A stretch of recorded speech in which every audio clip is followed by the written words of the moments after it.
Dear friends, welcome to all of you into our session 13 of Digital Communications on Matched Filter.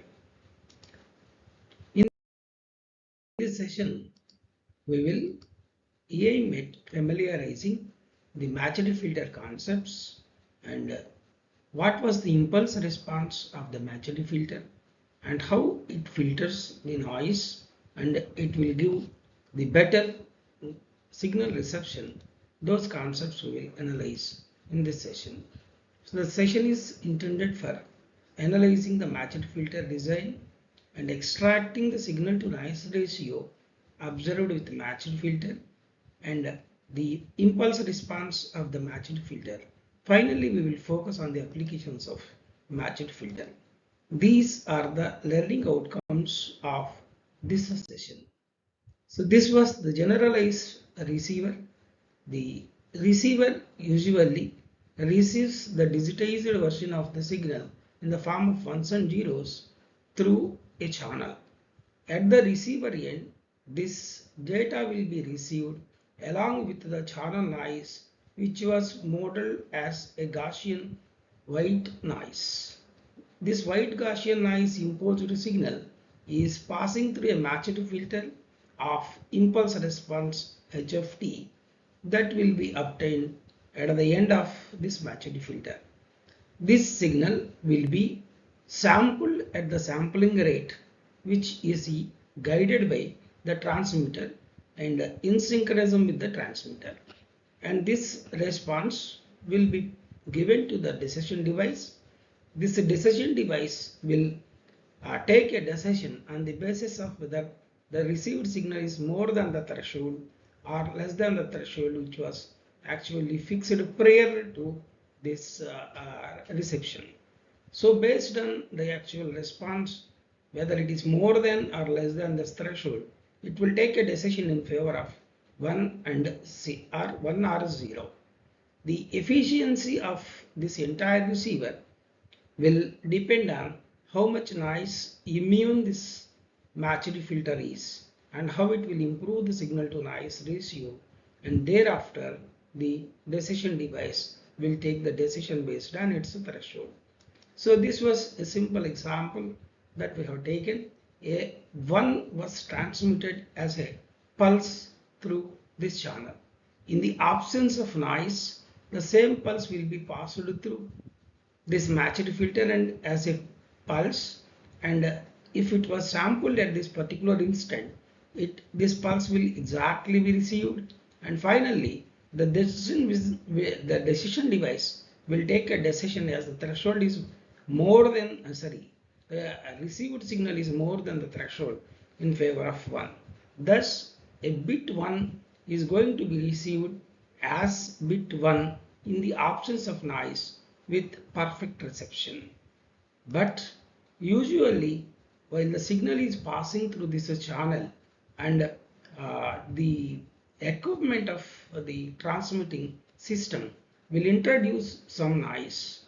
That noise will be usually more or less white Gaussian noise. So thereafter, with the physical receiver, with the actual practical receiver, this noise will be superimposed over this actual information, and that will be received as this particular super noise imposed signal rather than a pure pulse. These kind of signals received at the receiver should have to be properly conveyed at the end of the receiver. So in this process, this noise imposed signal taken by this matched filter will be purified, and the signal to noise ratio of this signal will be increased with the help of this matched filter with a suitable impulse response of this filter. What kind of this impulse response we should have and what was that signal to noise ratio, that we will analyze in this session soon after. So this noise, say SNR enhanced signal is going to be sampled, and finally this decision device will take the decision in favor of the proper symbol 1. This is actually happening with this receiver with a suitable impulse response associated with this matched filter. So this matched filter will increase, it will increase the signal to noise ratio by means of its suitable impulse response, and then this matched filter is going to be designed for a known signal superimposed with a noise with a simple principle that the impulse response of the filter is exactly the time inverted version of the original signal what we were transmitted. As the signal itself is known, we will have our impulse response which was exactly the weighted time delayed version of your. With that suitable impulse response, we will choose the matched filter. Now we are going to analyze how this matching filter will work. We will model this matched filter based signal detector in this fashion. We will go for the mathematical analysis of this matched filter, and we will extract the signal to noise ratio associated with this matched filter is the prime objective that we are focusing hereafter. Let us suppose the signal without noise was given as a z of t, and that signal was passed through this channel without any noise, let us suppose, and it was reached by the matched filter, and here with the impulse response h of t, the signal x of t received without noise is simply the convolution of the impulse response with the signal g of t in its time domain.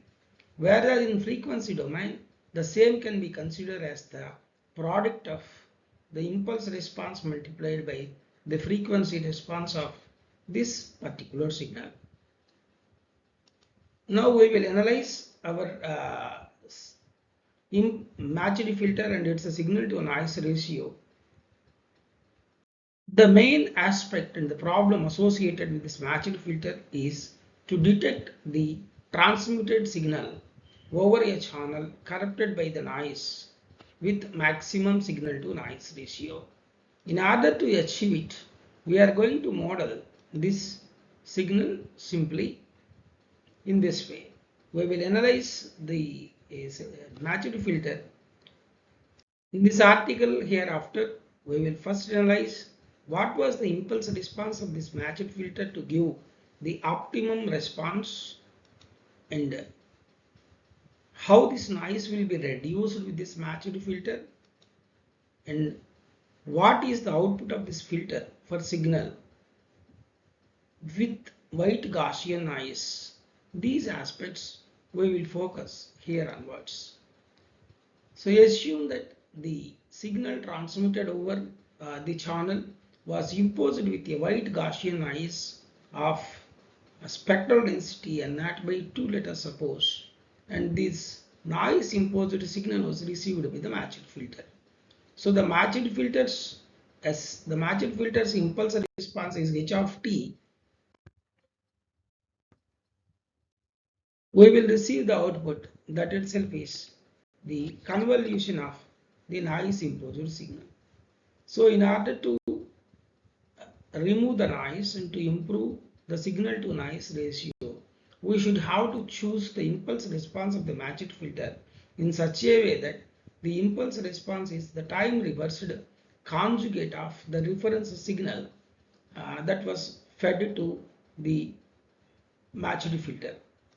So here let us suppose if this is the input signal that was given to the channel, the time reversed version of this will be like this, and then the delayed version will be the g of t minus t, which was just a delayed version of this time reversed component.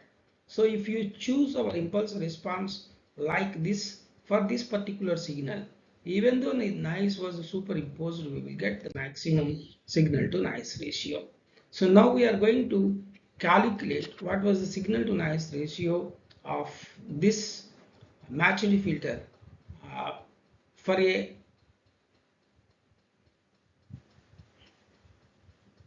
additive white Gaussian noise channel. So we are receiving this x of t with the superimposed noise w of t as the output of our matched uh, at the input of this matched filter. The signal at the output of the receiver, that is y of t is equal to z naught t plus n of t is the signal passed through the matched filter. Thereafter, to calculate the peak signal to noise ratio, we will calculate peak signal to noise ratio using this formula. So G naught T whole square is the instantaneous output signal power, whereas the average output noise power is assumed to be E of n square of T. So the designing of this filter to get maximum signal to noise ratio is the main motto or objective of this matched filter design. That is why we will calculate the signal to noise ratio first, and thereafter we will try to analyze the conditions where the signal to noise ratio is maximum. So after calculating this signal to noise ratio,